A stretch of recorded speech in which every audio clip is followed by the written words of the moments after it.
Good morning, good afternoon, good evening, no matter where in this wonderful world you might be. Thank you for making us part of your valuable day. It's North London Derby week. The countdown continues here on Highbury Squad. We've got a good one lined up for you tonight. Let's go.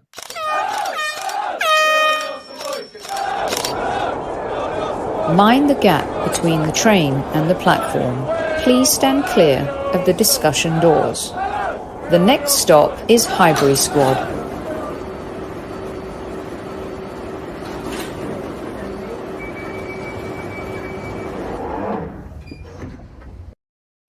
Evening, everyone. Welcome to another live edition of the Highbury Squad. One of our favourites is back, and someone who is beloved in the Arsenal community, author and journalist, Mr. Dave Seager. Welcome back to Highbury Squad Central.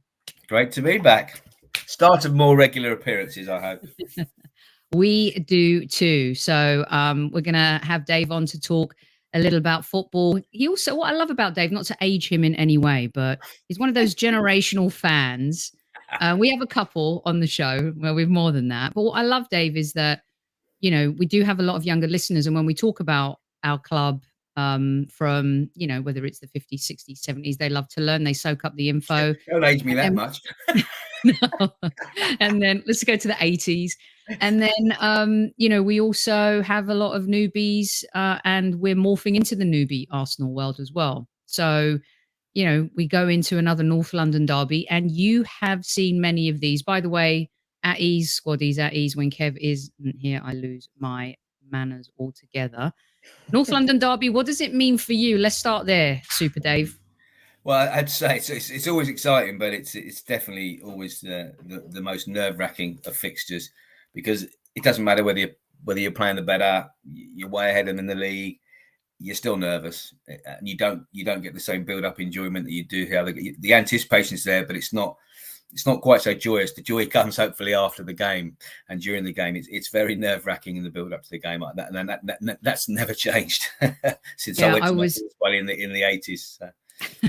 I was talking to the Arsenal Los Angeles group this morning because, you know, bless them, they'll be part of a group of fans that will wake up at 3:30 in the morning to watch this one. And we were getting stuck into it. And I said, you're prepping me for my show with Dave, because I didn't want to start getting all riled up from Wednesday. But it's almost impossible to not start thinking about the game now. When do you generally start really getting your head into this fixture, Dave?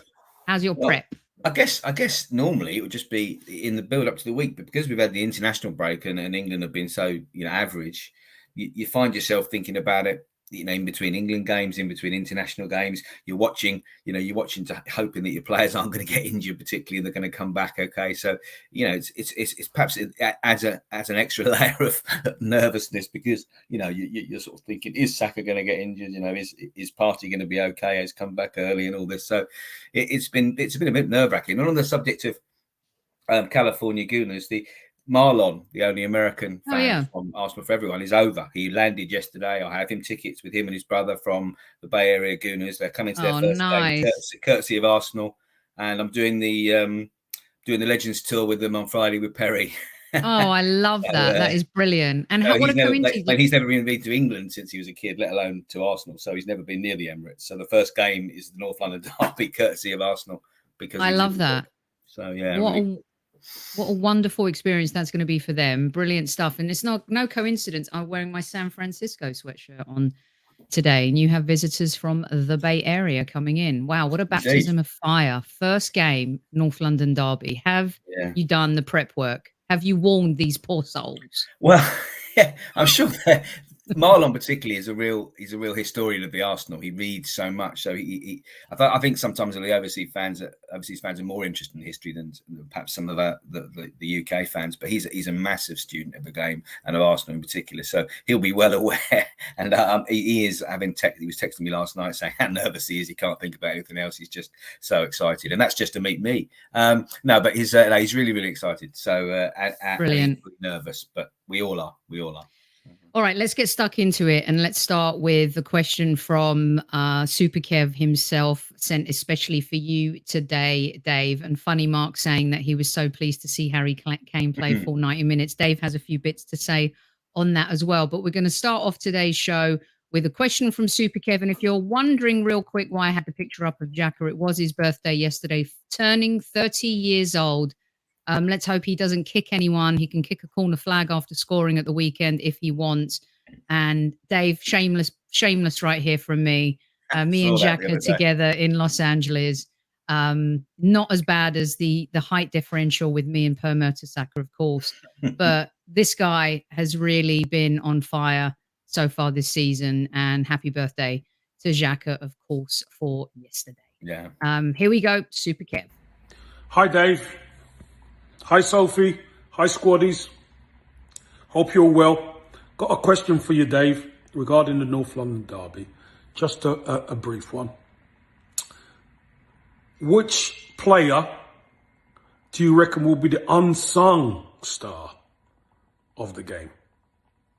Which player do you reckon will be the unsung hero star of the game?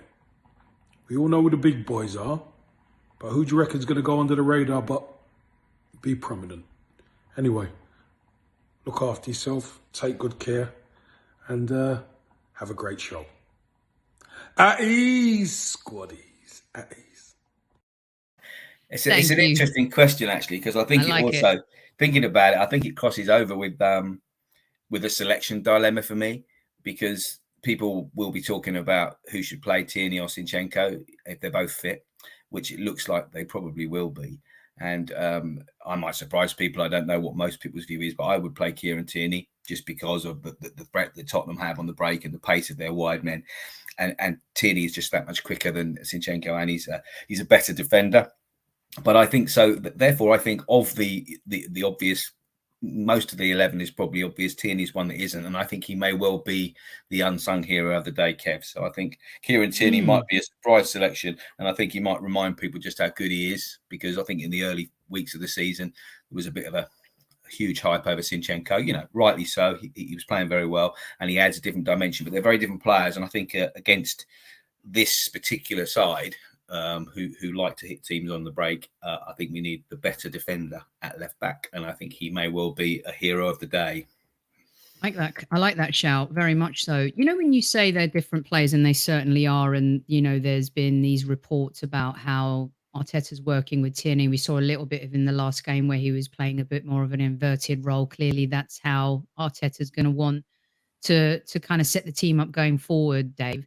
The question marks have come up about, the technical ability of Zinchenko going forward, the connection between he and Martinelli. And Kieran Tierney, what Kev was saying last week was, here we are again when we find ourselves in a position like it is at right back right now, and like it's become at centre back, where players are actually competing for a position, which hasn't happened at the Arsenal for a really long time. Do you think the differences between the two hurt us going forward, especially with regards to Tierney liking to put in crosses, not necessarily on the floor, but more in the air? And we haven't been good in the air, albeit we scored 2 headers in our last Premier League game. Yeah, I mean, there was a period of time where Tierney did a lot of that, and obviously a lot was made of it. But he's just as capable of getting to the byline and cutting the wall back, as well as putting a cross in the air. And he is more likely to do that than Zinchenko. He is more likely to get to the byline and put a cross in.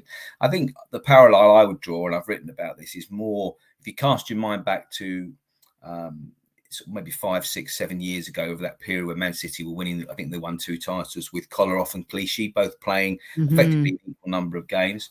And towards the end, we all remember the rampaging goal Clichy, but he wasn't that player in his latter part of his career in the Premier League. He was very much more of a defender, and Kolarov was the attacking of the 2 fullbacks. And Mancini particularly would select them based on the opposition and based on the tactics for an individual game. And I think what we've seen from Arteta is, whilst he might be trying to coach Tierney into be able to do what Zinchenko does, I don't think he'd ever want to stop him doing what he does. And if you've got the ability to kick a ball past the fullback and run past him with pace and whip the ball in, you never want to take that away from anyone, because any team would need that, on certain occasions. So I think it's going to be more likely that we'll see rotation based on opposition and competition. And let's see how it plays out. But you're right, it's a fantastic position to be in, without any question, because Zinchenko technically is probably one of the best players in the squad. Yeah, I love having this dilemma, and I love having players like Zinchenko come into the side, Dave, and had an immediate impact. Same thing with Jesus coming in, having an immediate impact. Again, something that necessarily haven't had. We've had to nurture players, wait for them to come to There were fruition. times when Zinchenko was out of position. And it's very much a case of when we're in possession, he drifts into the centre and he interacts with Martinelli and Xhaka, and it's lovely to watch. But, when the ball breaks down, he has to be the left back. And sometimes that hasn't happened. Do you think that's what you won't get with Tierney? He will always, as soon as the move break down, you will see Tierney sprinting to be back into his defensive position, when we haven't got the ball. And I haven't seen that as much from Zinchenko, and that's the dilemma of when your team playing a team like Tottenham, who are very, very fast on the break. That's a concern for me. That's why I'd see Tierney playing on Saturday.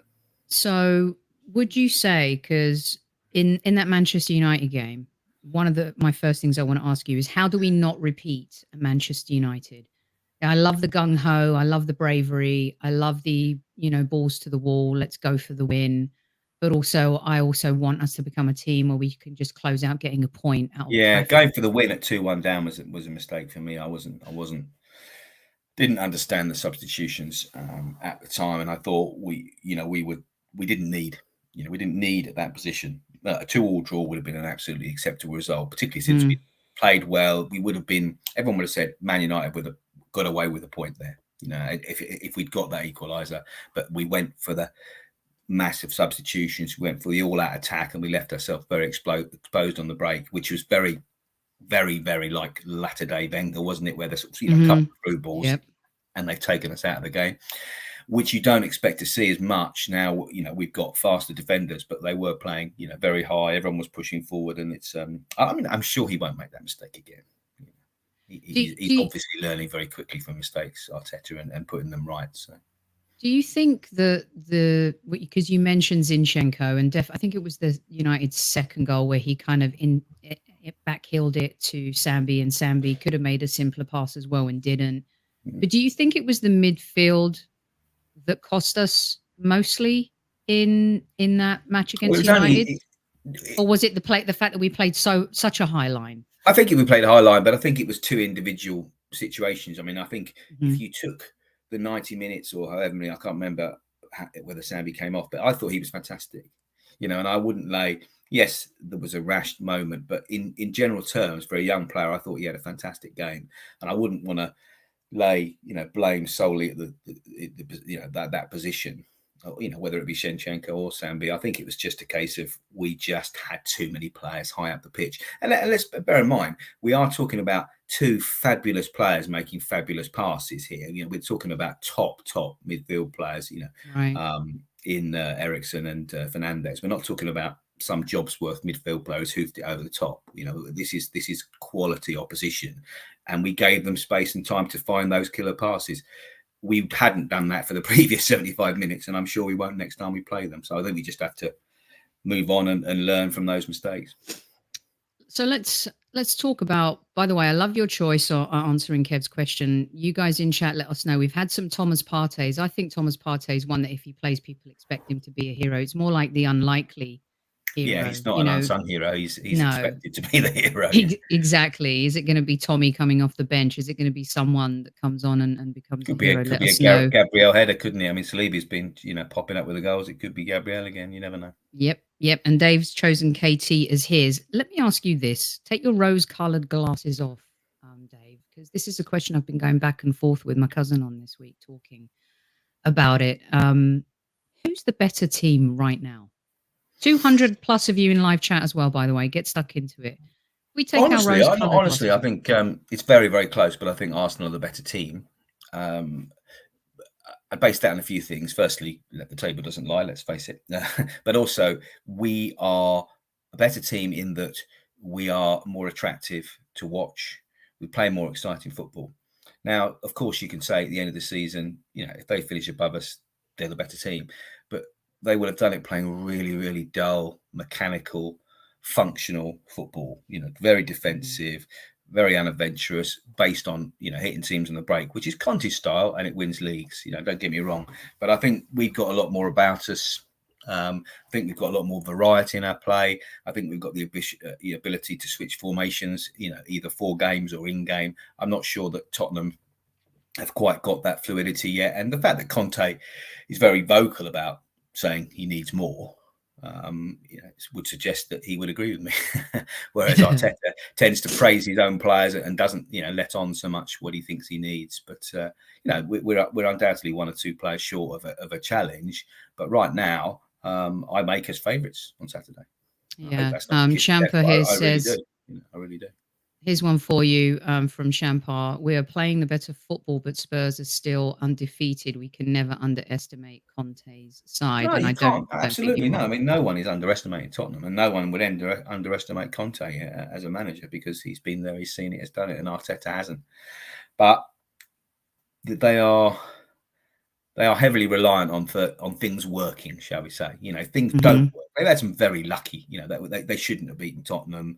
They are undefeated and they shouldn't have beaten Tottenham. You said shouldn't have beaten who? I think Palace was. Yeah, I'm trying to remember where it was. Yeah. They were a bit lucky, but regardless of that, you earn your luck in football, obviously. But no, I think at the start of the season, I probably would have put them slightly ahead based on summer transfer business potentially, but it was marginal. But based on how we've started, I'm most Arsenal fans have to be massively impressed with the way we're playing. And the difference is, I guess, between the two sides is the way we are collectively pressing. Probably only Liverpool, Man City can do that the way that we're doing at the moment. Tottenham can't do that. Højbjerg and Bentancur. These aren't Son. These aren't players who work when they haven't got the ball as much as our front players do. So I think that gives us an edge, definitely. Which is why Son was benched, and then he comes on and he scores a hat trick. It's going to be harder to do that against us for sure. But Barry says we play better when we take more chances and we take the initiative, have a high ceiling. They're street smart, good coach. They have a great attack. Demsek says it's close between the two teams. We have a very flexible squad and play better football. Archangel says we have a better team, but they have a better manager. A more proven manager. Yeah. It's hard. It's very hard to say that Arteta's better than Conte when he's only been a manager for 3 years. I mean, Conte's been at it for 15, 20. He's definitely one of the world's best in terms of the modern day game. We are better coached, more exciting, and a team with some room to reach our ceiling. The room to reach the ceiling, very prevalent in these comments. The strategy for the last 2 windows or 3 has been very clear that we're buying, players of a certain age who are ready to be coached to reach a higher level than they're already at, but they're already at a good level, which is a fantastic, policy to have, and it's paying dividends. The fact that you're putting up a picture of Granit, age 30, and he's by far the oldest player in the team. Whereas last year he would have been 4th oldest probably. We had Aubameyang, and so it's a very different profile of player that we're bringing in. They have brought in some good players though. Don't get me wrong. I'm not going to criticise Tottenham's transfer business. They've brought in some very good players. They have, and and we're on top. They're undefeated, but we definitely have made some strides. I don't want to use the youngest thing in the youngest team in the squad though as an excuse this season, Dave. No. They're some of these players they're young, but they've got 4 years top flight experience now, like Saka, haven't they? So the other thing that what I think we have the edge on is they've obviously Conte's known for his back 3 with wing backs. They're not decided on who the wing backs are. They're rotating a bit, and the back 3, yes, it's working at the moment, but are they 3? Would you take any of their 3 centre backs and put them into ahead of the effectively we got 3 centre backs playing right now? Would you put any of their centre backs in ahead of Saliba, Gabriel, or White? You probably wouldn't, to be honest. So hold the mayo on that one because it's coming. Okay, let's talk about mental strength. You've talked about the tactical side, bringing KT in, what that means defensively, what it can mean going forward as well.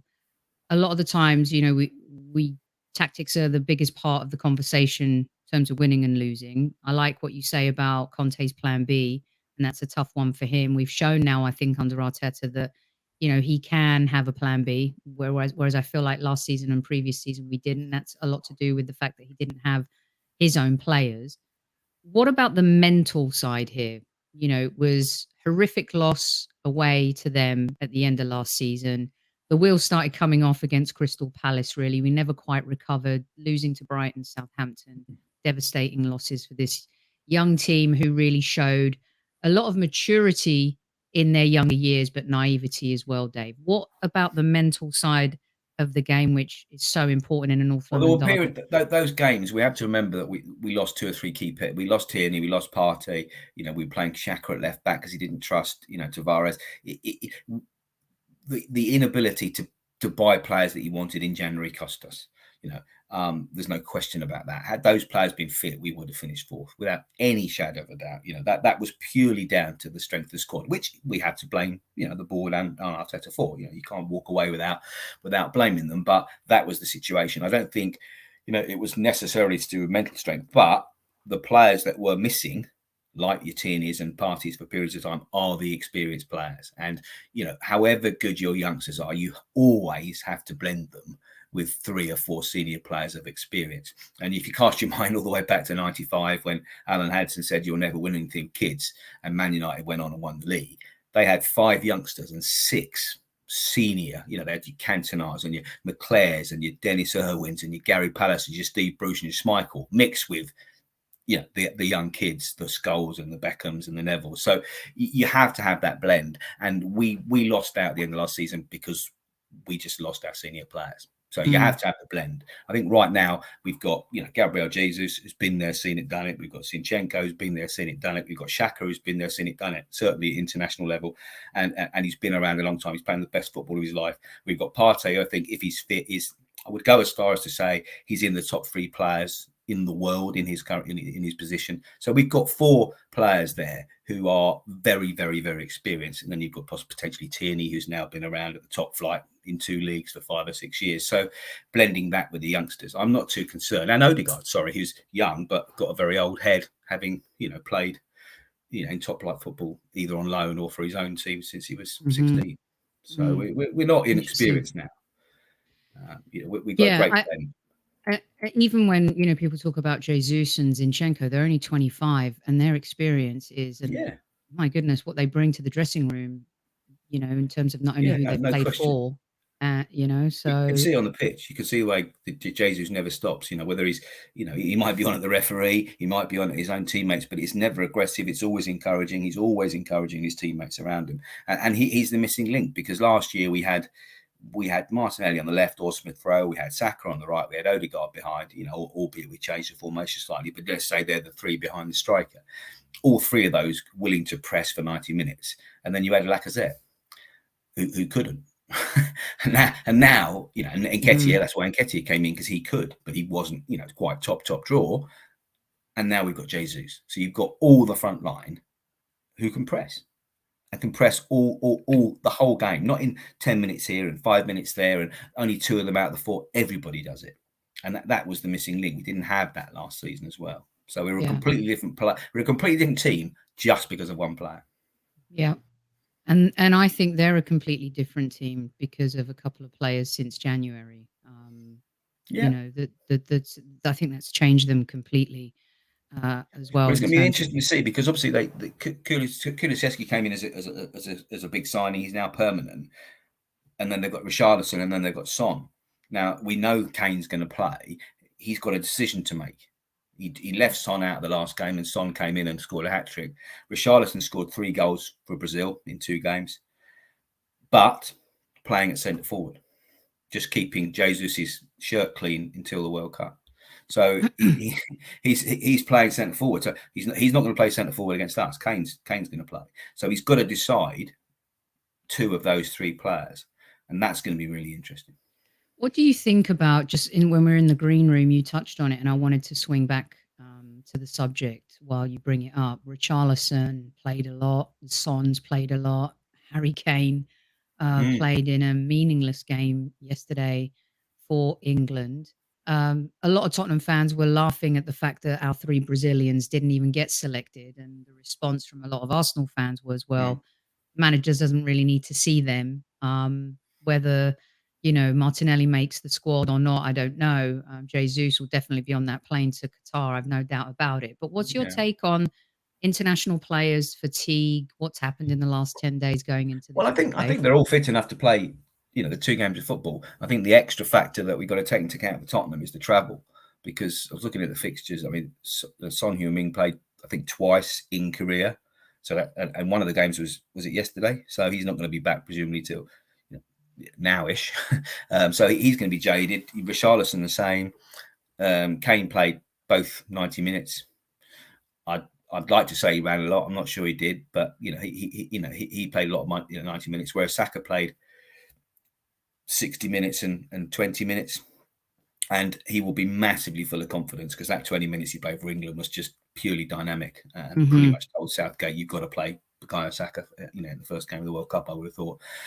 But he didn't, so whereas Martinelli's been rested, Jesus has been rested, Odegaard's played, which is good because he proved his fitness, but he didn't play 90 minutes. So the only player I think on the Arsenal side who probably played, I would guess, I haven't looked, but I guess Xhaka probably played 90 minutes as captain. I don't know, but I'm sure he did. Tierney obviously got a minor knock for concussion, but I'm sure he's going to be okay. So all in all, Gabriel's been rested. Saliba, I think, played, but again, only in Europe. So all in all, I think got subbed as well. Saliba. Yeah, I think it's a definite advantage. It has to be an advantage in a game that is going to be high intensity from minute one because it's a derby.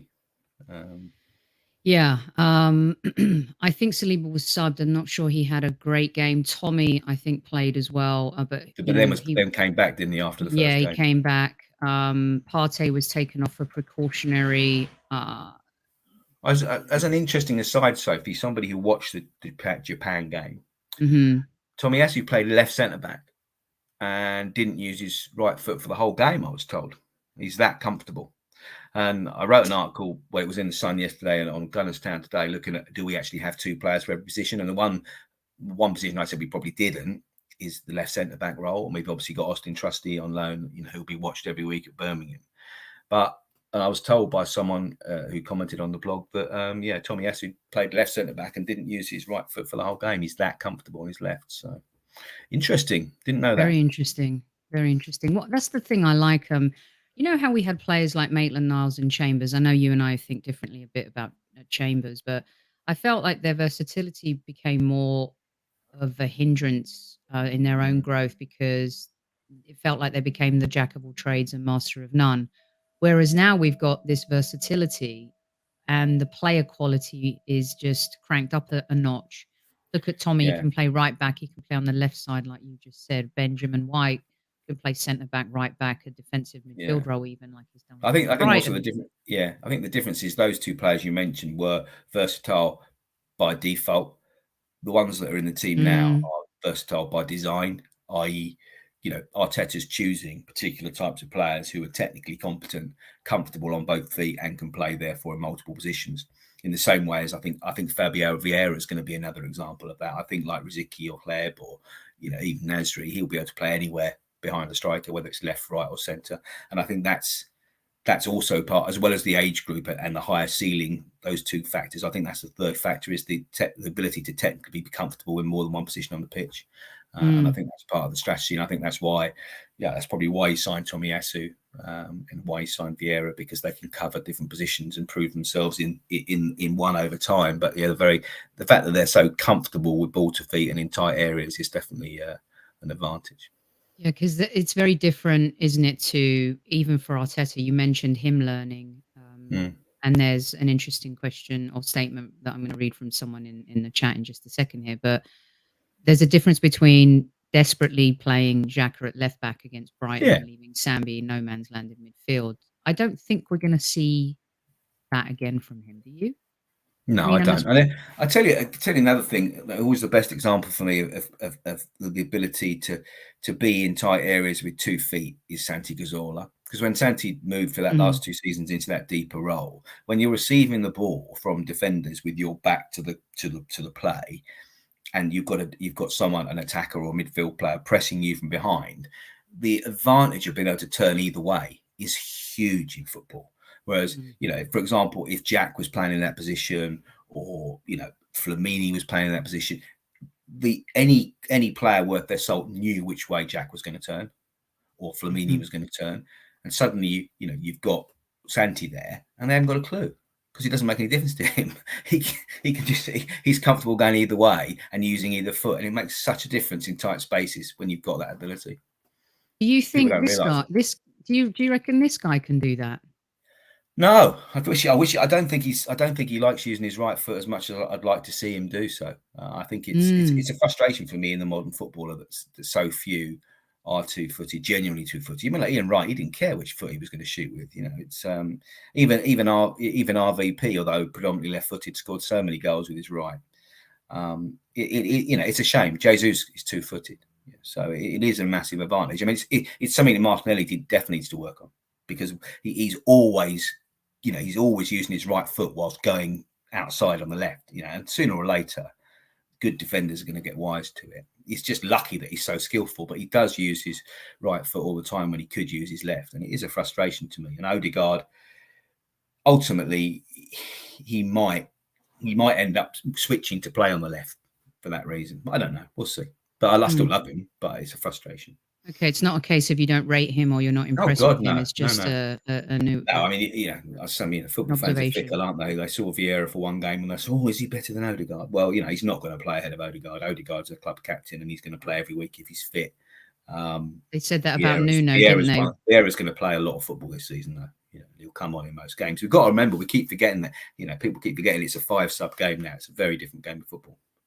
Yeah, and I mean, he was pretty impressive, wasn't he? With very, very impressive.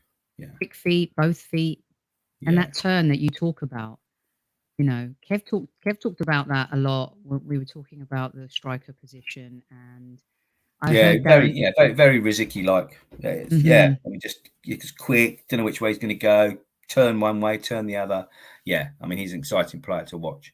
I love our bench is considerably stronger than it was at times last year. It's a lot better, isn't it? There's no doubt about that. All right, get your questions in for Dave as well if you have any. I'll start plugging into those in just a second. I've been saving some. Which team do you think has more of a mistake in them, Dave? Well, I have to say this is an easy question to answer because I don't ever watch Tottenham play. So I'm not an expert because I make a principle. It's like people say when people have fantasy football teams with Tottenham players in, I'm saying you don't understand the rules, or maybe I don't understand the rules. But so I only see them on match of day. I'd never sit down and watch 90 minutes of Tottenham unless they're playing Arsenal. I just wouldn't. So I'm not the best expert, but I think probably from what I've seen. Depending on who they play at right wing back and left wing back, Perisic is not. Perisic has been used. He's a great footballer who's been used at wing back, and Sessegnon's been used at wing back. I think both of them have got a defensive mistake in them from what I've seen. They're better going forward than they are going back. Yeah, I was going to say bear in mind they're playing against Martinelli and Saka. So yeah, is Perisic available to play? I'm not sure if he was injured. We have a few Tottenham fans in the chat listening. I hope you're behaving yourselves. Let me know, Chief Like Officer Tammy Steels. We got almost 400 in live chat right now. You know what to do. Kiss, hit, like, nut, caress the like button. It helps us. Is Matt Doherty the other choice at right wing back then? He was last year. I mean, or they've got the chap they got from Barcelona who's absolutely dreadful. Well, Emerson, that's the guy I think that has got has got the mistakes in him. Yeah. And, there's no doubt Gabriel's been a little bit on edge the last couple games. So yeah, I don't know. I'd like to ask the question. Lloris can be clumsy. Agree with whoever just put that in the chat. I did see a save he made last week with a glancing header that he tipped around the post. Oh, fantastic. Yeah, we're going to need a Rambo 2.0 to be fully engaged in this game. Apparently Perisic is fit. Thank you, Danny D. Hope you're behaving. Remember, you'll get banned. Straight red cards today. It's the North London derby. So be sure you behave yourself. Okay, real quick. Here we go. So this one was from Christopher. Sophie, what about Arteta's mental strength after last season? He seems to be doing okay. As you know, we've gone back and forth. I was really critical of Arteta in his first two seasons. And think that now he's got his own players. We're definitely seeing process evolve to progress. The time I remember where his self-restraint cost us the game was that game against Liverpool, where he completely lost it and sort of started, trying to confront Klopp on the touchline quite early in the game, and we were holding them and we were doing well, and then we fell apart. And I think that his anxiety, transmitted to the players on the pitch on that occasion.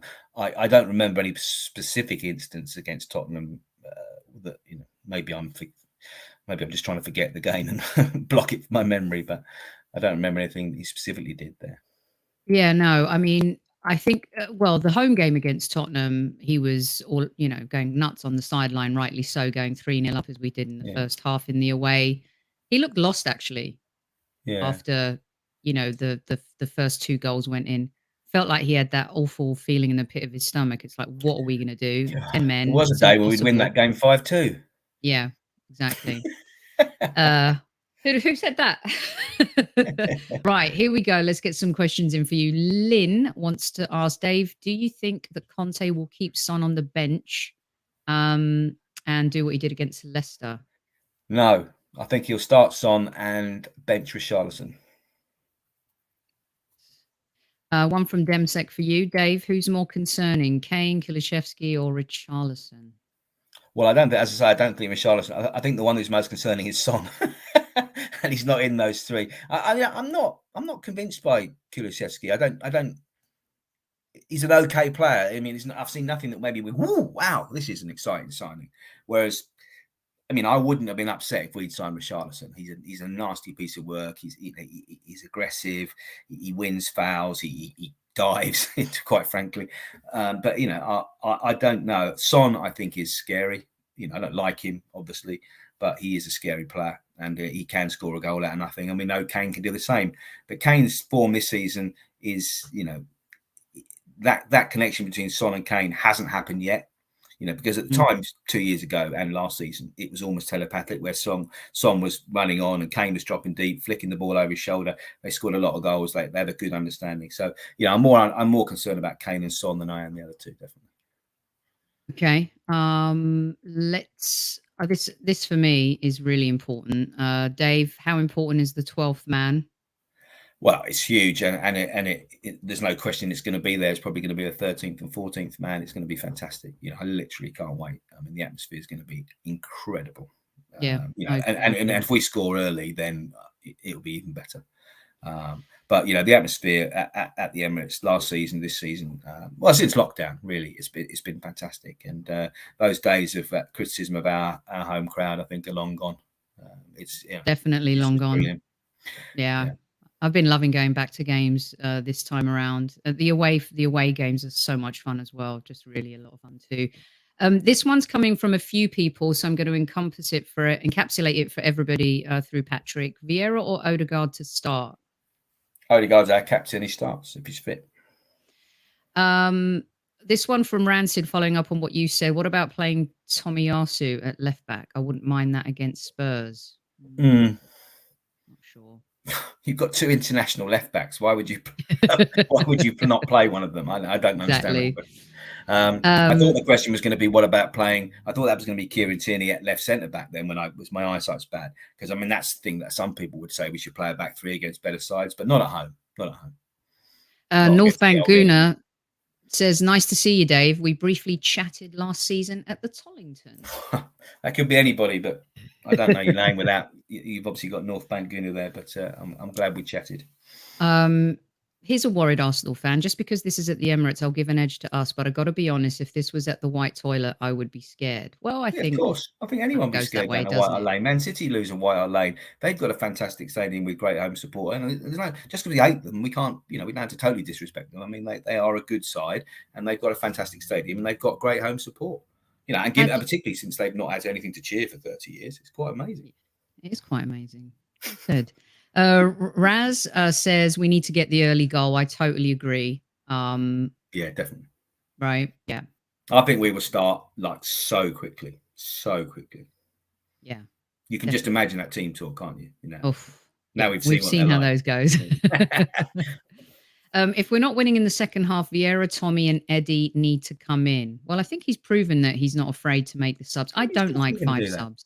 Yeah, I mean, Eddie's been brilliant when he's come on, and you can see the confidence of the lad at the Yeah. moment. That new contract, the way he played in last season, the fact that he's not been discarded entirely because of Jesus, the fact they can play together, and he'll switch to a 3-4-3 or a 3-5-2 even as he tried in pre-season, and play Eddie and Jesus. The fact that he can put Eddie through the middle and move Jesus wide. There's so many options. Yeah, I mean, Eddie's been brilliant when he's come on, and so is Tommy Asset. So and we've all seen what Vieira can do. So yeah, 3 great substitutes to have. Particularly since we haven't got Emil. So. All right, we've got a few more here before we get Dave out. Amira wants to know, which is more sustainable in your opinion, playing champagne football but not making the most of your chances, or not playing well but scoring most of your chances that you get? Wow, that is a tough one. I mean, I personally like to watch the champagne football, but not at the expense of losing. Well, the thing is, there's a difference between champagne football and possession football, because at the end of the Wenger era, it was possession football and it wasn't champagne football. We'd had the champagne football, but at the end, it wasn't champagne football. There were occasions where it all clicked, but mostly we were just keeping the ball and the final pass wasn't there. I think it's only champagne football when you're creating the chances, which is we are doing.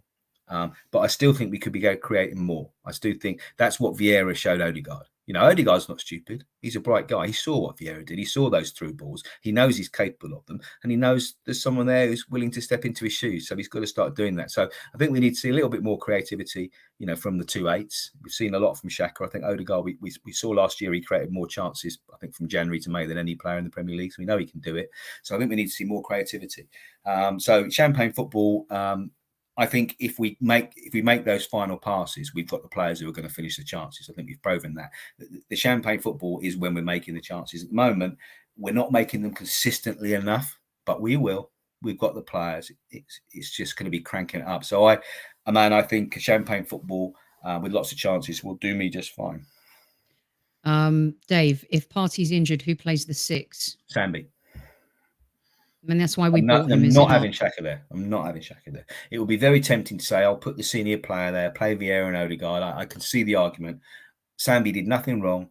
He's a very, very good player. I don't want to damage his confidence. Let him prove he's the heir apparent. And I think Xhaka is that the Xhaka that I didn't like is the Xhaka who played as the last defensive midfield player. I don't like that player. I don't want to see him there. I don't care what the situation is. I like Xhaka playing where he is. He's playing the best football of his career. Leave him there and play Sambi. Play Ben White there if you have to. I don't want Xhaka back as the last line of defence. I agree with that. Tuchel cracked Conte open, says Rezai, overloading the midfield and half spaces. Do you reckon we can do the same, Dave?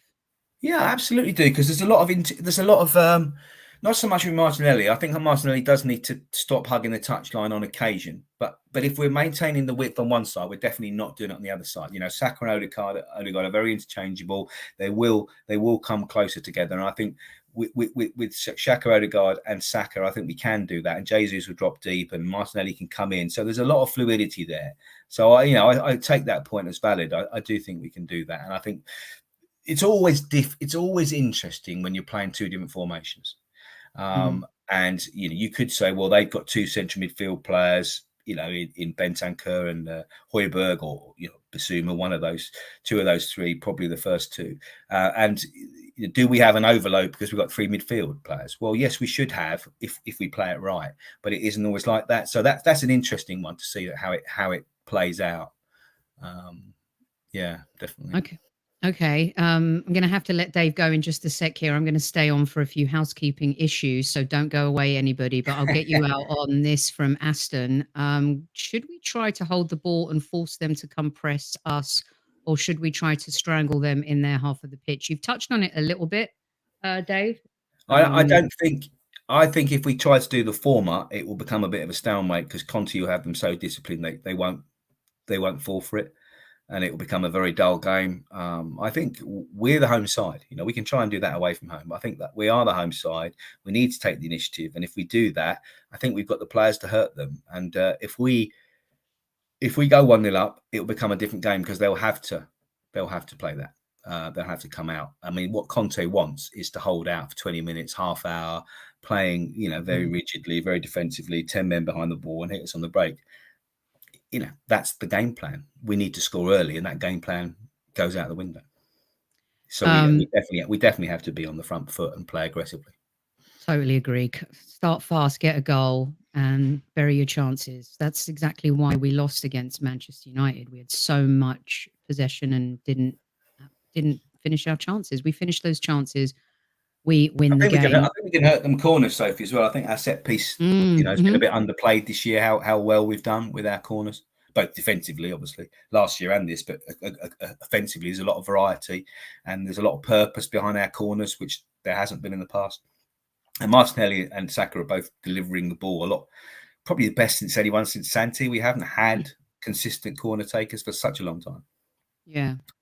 I agree with you about Martinelli. I love him dearly. I just wish sometimes he'd look up a little bit too and not hog the ball. But the way I was, when I used to watch my son play at an academy, and as a coach myself, when you're playing a 4-2-3-1 or a 4-3-3, my son was a left winger or left midfielder, and he was always told by the coaches, when if the attack's coming down our right hand side, you have to be the second centre forward.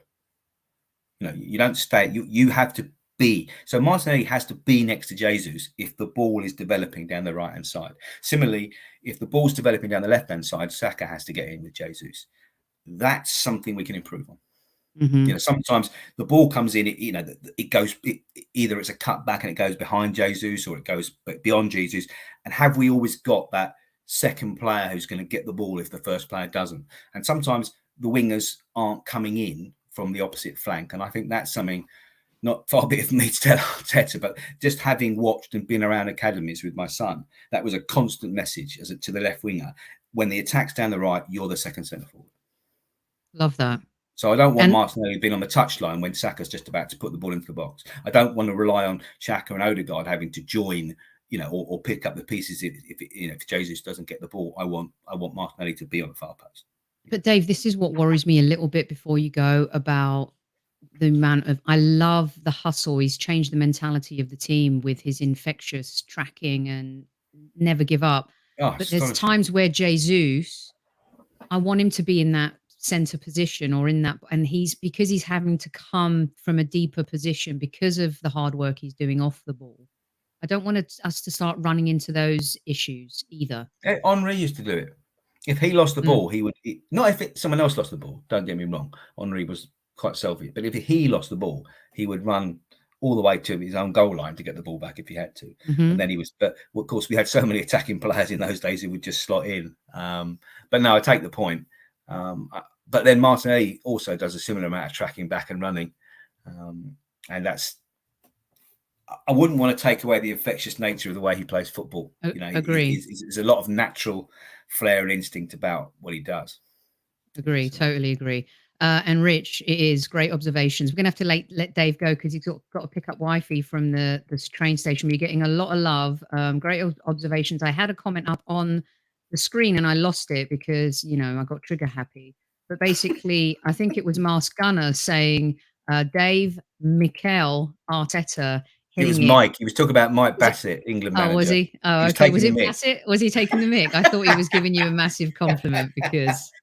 Backhanded compliment, I reckon. Yeah, brilliant. Oh, we got DJ Tony Perry in the house. He's probably playing Sweet Caroline in the background. The legend that is DJ Tony Perry, who lit up Wembley Stadium for the Lions, the three Lions during Euros. Thanks so much, Tony. It's good to see you pop in here. Hope you and the family well. He is super intelligent. And this is his book right behind me, Arsenal for Everyone. Go buy a copy. Dave, it's been brilliant. You're coming back. So I can't wait for you to come back. I'm podding again. So we'll do this again soon. And thank you so much for your insights. And you take care and we'll chat football again very soon, mate. Take care. Thanks, Sophie. Thanks, everyone. Talk to you soon. That was Dave Seager, author and journalist. You can catch Dave's work, his book, Arsenal for Everyone, right behind me. He was great. Thank you so much for being nice to Dave, everybody. And lovely seeing DJ Tony Perry pop up in the house. It is a great book. Please go buy it and support it. Some fantastic stories about amazing gooners doing incredible things. And it's inspirational, totally. Chief Like Officer Tammy says we have 152 likeys. I'd like 200 before I go because there's more than 400 of you in the chat. More thanks for Dave. Let's put them up on the screen so he can see them all. Deep breaths. Okay, you guys, don't forget. I've got some housekeeping bits, which is why I've stayed on for just a second longer. And of course, counting down to that big game. Got to say and send some love to our friends at Zenith Coins.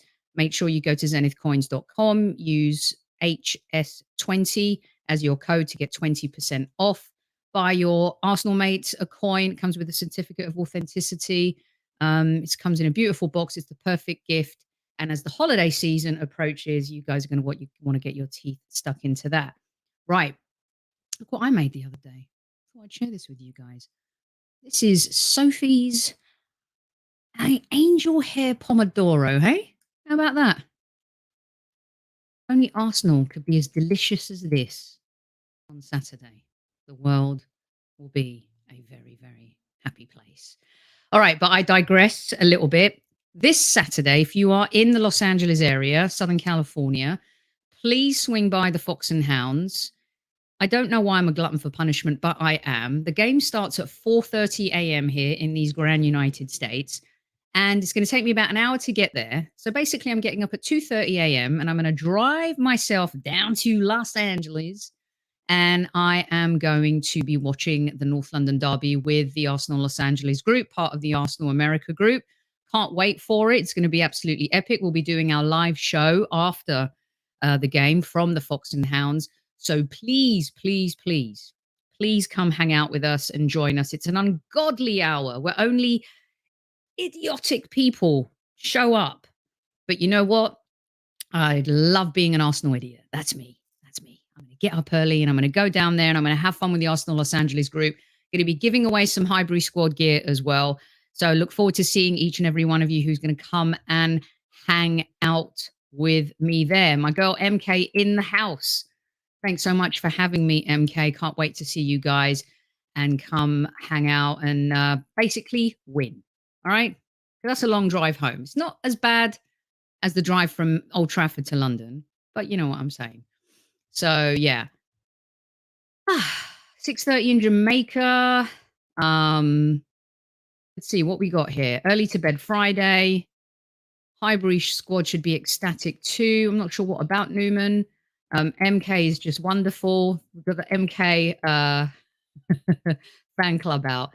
Right, that's all I've got for you today. What do you think of Tottenham? Let everyone know. It was a fantastic show. So we've done our Zenith Coins bit. Get your mates their gift. Go do that. Dave's book, Arsenal for Everyone. Please Google that online. Go buy that. Our swag shop, which is always at the bottom, and a link in our description. What we sell, all the proceeds go to Gooners v Cancer and our favorite charities in the artist community. So please check that out as well. Tomorrow, I will be on Sky Sports News at 4:15 UK time. 4:15 UK time. It will be myself versus Anthony Costa, the Arsenal versus Tottenham debate. So you won't want to miss that 4:15 on Sky Sports News tomorrow. And I'm going to be spending way too much time with Anthony because he is the guest on our show tomorrow night. It's myself and Lee Judges versus Ricky Sachs and Anthony Costa, North London Derby special, the Arsenal versus Tottenham. Plus, I've got some great videos coming up on Friday from some of your favorite Gooners talking about the game as well. Danny D, Ricky Sachs fears me. In fact, Ricky will admit it when he's on the show tomorrow. If only you saw our Sky Sports News transfer deadline day show, you will see who won that one. But I actually like Ricky. 4:15 p.m. Demsek, and I hope you're feeling better. Lots of love to Demsek, who's a little under the weather right now. So please send him some sugar as well. I think that's all the housekeeping I've got for you. Super Kev is on TalkSport Breakfast on Friday morning, and he will be on Sky Sports on Saturday for the game as well. This is when I like you, Newman, when you say nice things like that. Let's see. Ricky's. Okay. Give Danny another red card. Get him banned for life from the show, maybe. Here you go. Red card, Danny. We'll see ya. You can come back maybe for tomorrow's show. Whether or not I allow it is a whole other thing altogether. Okay. That's it. That's all I got time for, people. I love ya. 10 more people to make it to 200 likes. Let's do it. Let's make it happen before I go. Thanks so much. Listen, just a few days away. It's hump day today. It's only Wednesday. We're trying to keep it low key, but we're here for you for the North London Derby build up. It's the game of all games. It's the one we can't lose. It's the one where we'll never snooze through. We'll be up at all hours, no matter where in the world we might be, to support our Arsenal Football Club, because this is the big one. We want to win this. We can't lose it. Top of the league. Let's get the 3 points. I'm starting to get riled up. I need to calm down. I'm going to go make a cup of tea, get on with the rest of my workday, and I'll be back live tomorrow with Lee Judges, Ricky Sachs, and Anthony Costa for an absolutely epic show. You're not going to want to miss Super Kevin Campbell's question to everyone, too. It's absolute gold. Until tomorrow, my little cherubs, be safe, be happy, be healthy, do fun stuff, and tell everyone you love them, as Super Kev would say. Until then, I'm out of breath. I've got to go,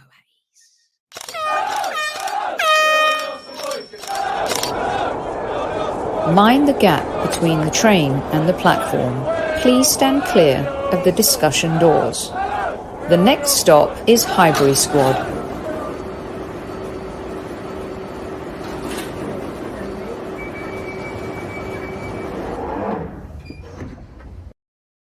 Also, I forgot to tell you that you can swing by Tom Canton's show today, his pre-record from the Honeymoon series. Kev and I are talking about the Arsenal fans. That's right, you, because we love you. Go check it out on the Gooner Talk TV.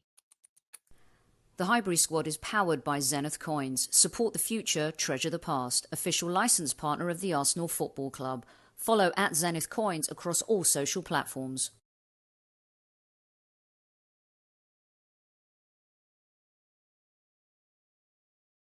Really going.